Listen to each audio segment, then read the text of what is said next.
Every morning, millions of people reach for a cup of coffee before they do anything else. Maybe you're one of them. You take that first sip, hoping to wake up, feel more focused, and get your day started. But here's something most people never think about. What if your kidneys react to that coffee before your brain does? For years, we've heard the same warning. Coffee dehydrates you. Coffee is hard on your kidneys. Coffee slowly damages your body's natural filters. But then you look at the research, and things get confusing, because many studies are showing the exact opposite. In fact, regular coffee drinkers often have a lower risk of kidney function decline compared to people who rarely drink coffee. That raises a big question. So which is it? Is coffee helping your kidneys or hurting them? And what actually happens inside your body every time caffeine enters your bloodstream? The answer isn't as simple as coffee is good or coffee is bad. The truth is much more interesting. Because coffee doesn't just affect your energy levels, it changes blood flow, it changes pressure inside your kidneys. It influences hormones, metabolism, sleep, and even the way your body repairs itself. And depending on who you are, those effects can be helpful or harmful. In this video, we're going to break it all down in plain English. You'll learn what coffee really does to your kidney filtration rate, why some people handle caffeine better than others, and the simple habits that can make a huge difference in how your kidneys respond over time. By the end, you'll know whether your daily cup is working for you or against you. Most people picture their kidneys like a pair of water filters. Water goes in, waste comes out, end of story. Honestly, I used to think that too.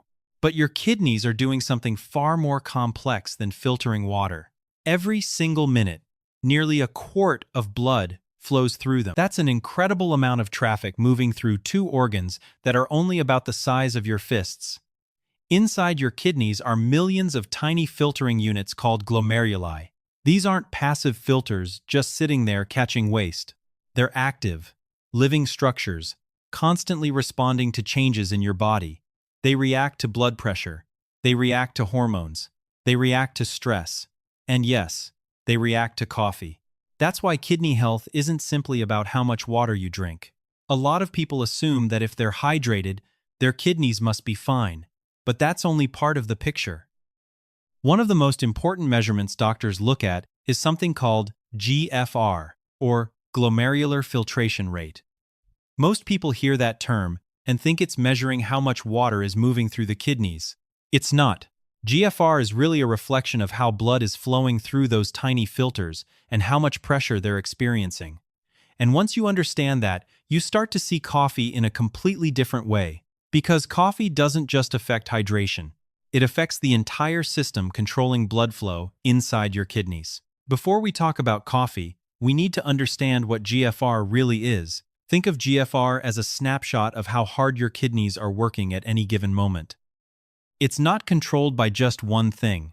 Several factors are working together behind the scenes. Blood pressure is a big one. If pressure rises, more force pushes blood through the kidney filters. The size of your blood vessels matters too. When certain vessels widen, blood flows more freely. When they narrow, filtration slows down. Then there are chemical signals constantly moving through your body, telling your kidneys when to speed up and when to back off. One of the most important of these signals is a molecule called adenosine. Most people have never heard of it, but your kidneys rely on it every day. You can think of adenosine as a built-in safety system. When your kidneys sense stress, low oxygen, or conditions that could potentially cause damage, adenosine helps reduce blood flow and lower pressure inside the filters. It's like a protective brake pedal. It prevents your kidneys from working harder than they need to. And that protection is important because kidney filters are delicate. Too much pressure for too long can eventually wear them down. The reason this matters is because caffeine interacts directly with that protective system. And once caffeine enters the picture, everything starts to change. Now, here's where things get interesting. The second caffeine enters your bloodstream, it starts interfering with a system your kidneys use every day to protect themselves. Remember adenosine, the molecule we talked about earlier? Its job is to act like a brake pedal. When your kidneys are under stress, adenosine helps slow things down and keeps pressure from getting too high. Caffeine does the opposite. It blocks adenosine from delivering its message. It's almost like someone quietly disconnects the brake line. The kidneys don't realize it right away. They just respond to what they're seeing in the moment. As that protective signal gets blocked, the small blood vessel leading into the kidney filter begins to open up. More blood starts flowing in. Pressure inside the filter rises, and for a short period of time, your filtration rate, or GFR, goes up. Most people never feel this happening. You don't notice it in your body. You don't feel your kidneys working harder. But inside, things have changed. Your kidneys have shifted from a protective mode into a higher performance mode. That's one reason coffee can have such different effects from person to person. The caffeine itself isn't directly damaging the kidneys. What's happening is that it's changing the flow and pressure inside those tiny filters. And whether that's helpful or harmful depends on what kind of shape those filters are already in. That's the part most people never hear about. It's not just about the coffee, it's about the kidneys receiving it. At first, a higher GFR sounds like a good thing. More filtration must mean healthier kidneys, right? Not necessarily. It really depends on who's drinking the coffee. For someone with healthy kidneys, that temporary increase in filtration is usually not a problem. In fact, you could compare it to a light workout. The system speeds up for a while, handles the extra demand, and then settles back down. No big deal. But the story changes when the kidneys are already struggling. If someone has chronic kidney disease, even in its early stages, that extra pressure may not be as harmless. The filters are already more vulnerable. They don't always recover as easily. Over time, repeated pressure can place additional strain on the delicate structures doing the filtering. This is where the term hyperfiltration comes in. Hyperfiltration simply means the kidneys are filtering more than normal because pressure inside the filters has increased. Think of it like revving a car engine higher than necessary. Doing it once isn't a problem. Doing it every day for years may create wear and tear. That's why a temporary rise in GFR isn't automatically a sign that things are getting better. Sometimes, higher filtration means the kidneys are working harder than they should. The real goal isn't maximum filtration. The goal is stable filtration that can last for decades, and the story takes an unexpected turn. If caffeine increases pressure inside the kidney filters, why aren't lifelong coffee drinkers ending up with damaged kidneys? That's a fair question. And honestly, it's what confused researchers for years. The answer is that coffee is much more than caffeine. Most people think caffeine is the whole story. It's not. Hidden inside every coffee bean is a natural compound called chlorogenic acid, often shortened to CGA. And this may be one of the most important reasons coffee doesn't affect the kidneys the way many people assume. You can think of CGA as coffee's quiet partner. While caffeine is creating a temporary surge in activity, CGA is working behind the scenes. It's known for its antioxidant properties. In simple terms, it helps protect cells from the everyday damage caused by inflammation and oxidative stress. That matters because kidney filters are incredibly delicate. They don't like chronic inflammation. They don't like excess stress. And over time, those small injuries can add up. This is why coffee is such a paradox. One component increases filtration pressure. Another component may help protect the very blood vessels and tissues experiencing that pressure. And that's what makes coffee so fascinating from a kidney health perspective. The real story isn't about caffeine alone. The real story is about everything else that comes with it. This is the part that surprised me the most. Most people think coffee is all about caffeine, but some of the biggest benefits may come from something most people have never even heard of: chlorogenic acid, or CGA. Think of CGA as a built-in protection system. Every day, your body produces unstable molecules called free radicals. That's normal. The problem starts when too many of them build up. Over time, they can irritate tissues, damage cells, and create inflammation throughout the body. Your kidneys are especially vulnerable because they're constantly processing huge amounts of blood. That's where CGA comes in. It helps neutralize some of those free radicals before they can cause trouble. In simple terms, it helps reduce the wear and tear happening inside the tiny blood vessels that feed your kidney filters. And those vessels matter more than most people realize. Healthy blood vessels stay flexible. They adjust to changes in pressure. They help keep filtration steady. But when inflammation builds up, those vessels can become stiff and less responsive. That's when problems start. What makes coffee interesting is that caffeine may temporarily increase pressure inside the filters, while CGA helps protect the tissues dealing with that pressure. It's almost like having someone reinforce the walls while the workload increases.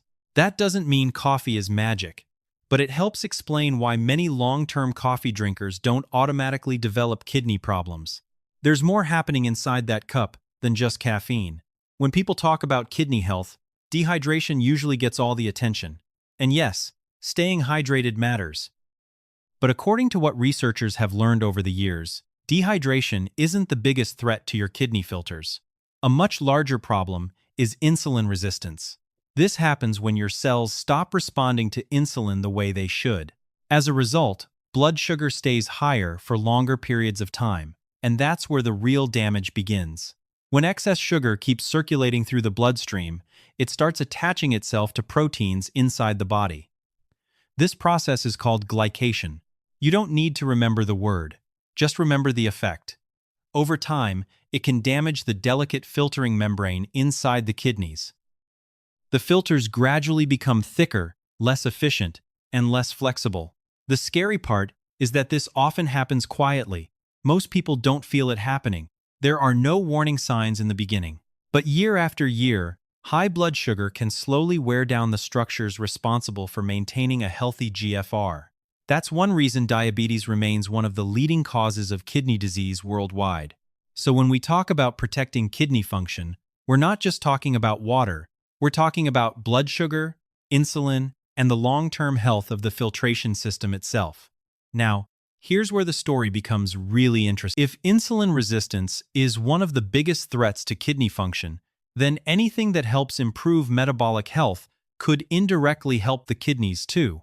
And this is where coffee enters the conversation again. Several large studies have found that people who regularly drink coffee tend to have a lower risk of developing type 2 diabetes. One Harvard analysis even found a significant association between regular coffee consumption and reduced diabetes risk.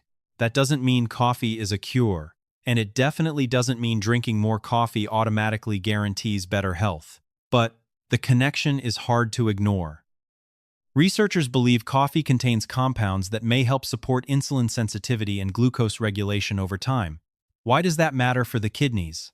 Because healthier blood sugar levels mean less stress on the filtration system, less sugar damage, less inflammation, less long-term wear on the tiny filters working around the clock to clean your blood.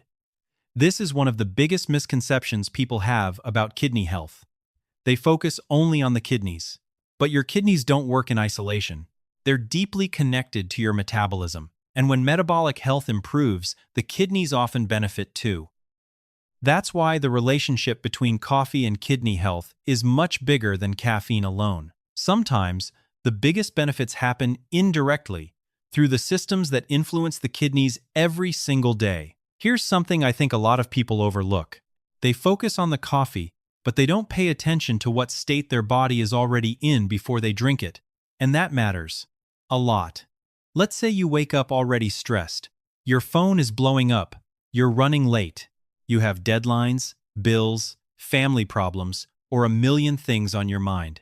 At that moment, your body is already producing more cortisol.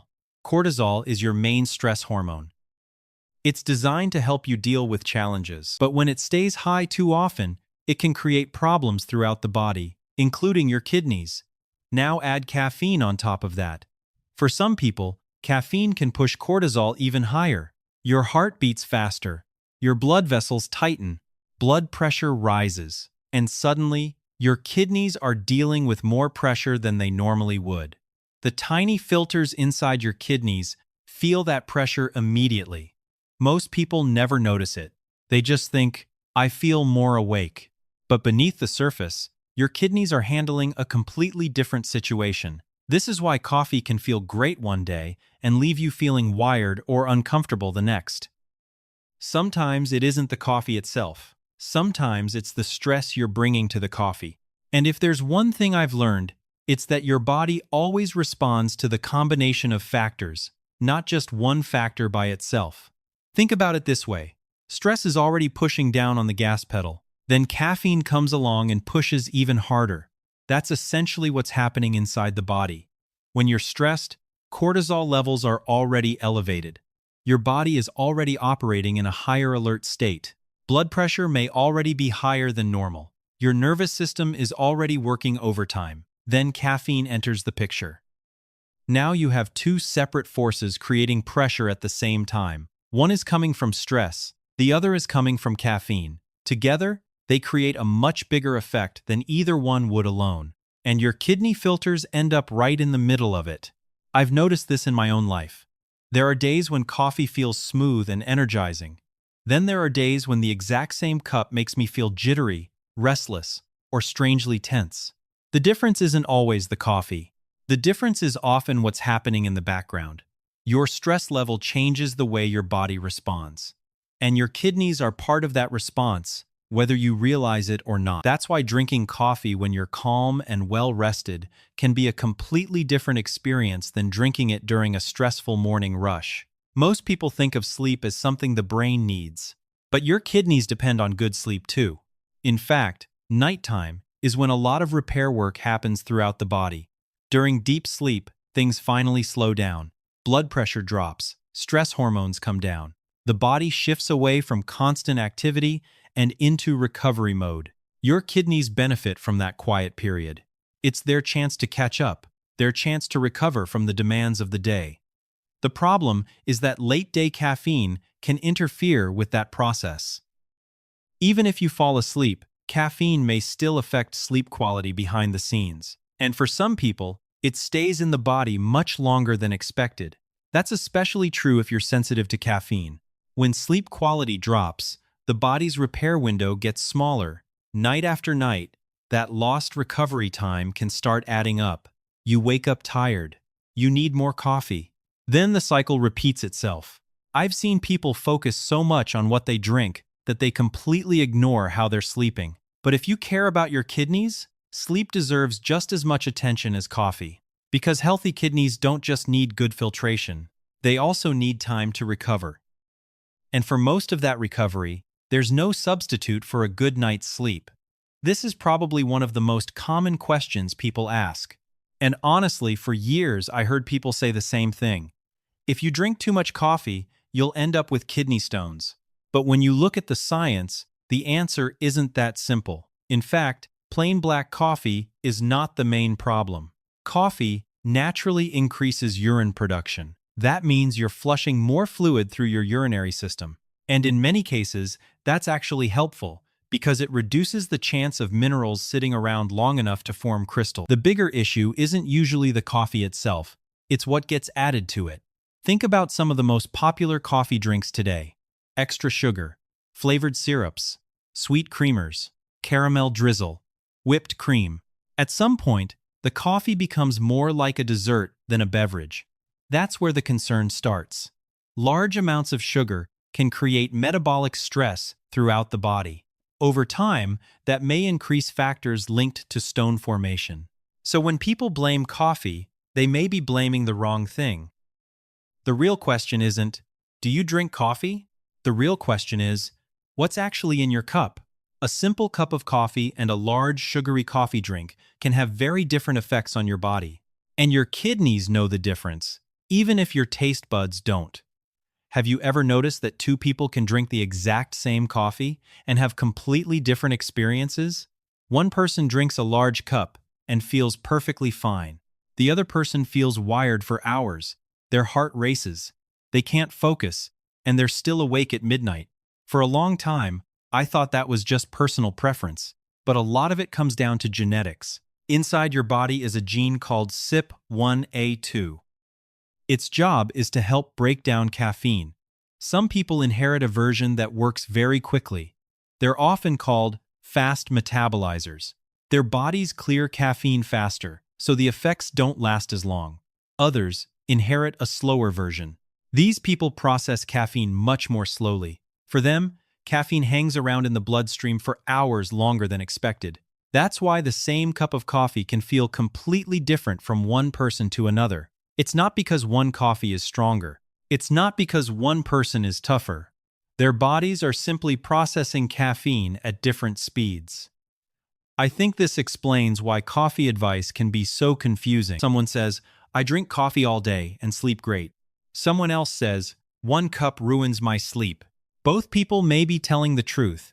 They're just working with different biology. And once you understand that, a lot of the mystery around coffee starts to make sense.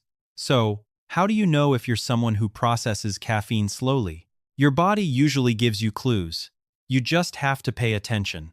One of the biggest signs is a racing heartbeat after coffee. Not a little boost of energy. I'm talking about feeling like your heart suddenly wants to run a marathon. Another common sign is feeling jittery or restless. You drink coffee hoping to feel focused, but instead you feel scattered and uncomfortable. Some people describe it as feeling on edge. Sleep problems are another major clue. If you drink coffee in the afternoon and you're still staring at the ceiling hours later, your body may not be clearing caffeine very quickly. The same goes for feeling anxious or overstimulated after what seems like a normal amount of coffee. What stands out most is how long the effects last. Fast metabolizers often recover fairly quickly. Slow metabolizers can feel the effects for most of the day. Looking back, many people realize the signs were there all along. The trouble is that they blamed stress, work, or getting older. Sometimes the answer is much simpler. Your body may just handle caffeine differently than someone else's. And understanding that can help you make much smarter choices about when and how much coffee you drink. After everything we've talked about, you might be wondering, so, should I keep drinking coffee or not? Personally, I don't think the question is whether you drink coffee. I think the better question is how you drink it, because small habits can make a surprisingly big difference over time. The first habit is simple. Drink water before your coffee. After a full night of sleep, your body has gone hours without fluids. Giving your system some water first helps your body wake up more gradually before caffeine arrives. It's a small step, but it's one I've found helpful. The second habit is timing. A lot of people grab coffee the moment they wake up, but your body already has a natural morning cortisol surge. Waiting a little while before drinking coffee may help avoid stacking caffeine on top of that natural stress response. The third habit is avoiding coffee late in the day. This one matters more than many people realize. You may think you're sleeping fine, but caffeine can still affect sleep quality behind the scenes. And if sleep suffers, recovery suffers too. The fourth habit is choosing filtered coffee when possible. Paper filters remove certain compounds that can raise LDL cholesterol levels. It's a simple change that may be easier on your cardiovascular system over the long run. And finally, pay attention to what you're adding to your coffee. A spoonful of sugar here and there may not seem like much, but when coffee turns into a daily dessert packed with syrups, sweeteners, and artificial creamers, the health equation changes completely. At that point, the extras may be creating more problems than the coffee itself. In the end, coffee works best when it's simple. Good coffee, good timing, good sleep, good habits. Those things matter far more than most people think. So, what really happens to your kidney filtration rate when you drink coffee every day? The answer isn't black and white. Coffee isn't automatically good, and it isn't automatically bad. What matters is the bigger picture. Your timing matters. Your sleep matters. Your stress level matters. Your genetics matter.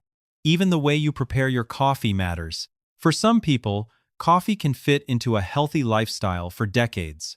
For others, poor sleep, chronic stress, or caffeine sensitivity can completely change the outcome. That's why I believe the most important takeaway from this video is this. Your kidney health is determined less by whether you drink coffee and more by how you drink it. A cup of coffee doesn't exist in isolation. It interacts with everything else happening in your body. And when you understand that, you can make smarter choices without giving up something you enjoy. Now, I'd love to hear from you. How many cups of coffee do you drink each day? Do you drink it first thing in the morning or later in the day? And have you ever noticed that coffee affects you differently depending on your stress level or sleep?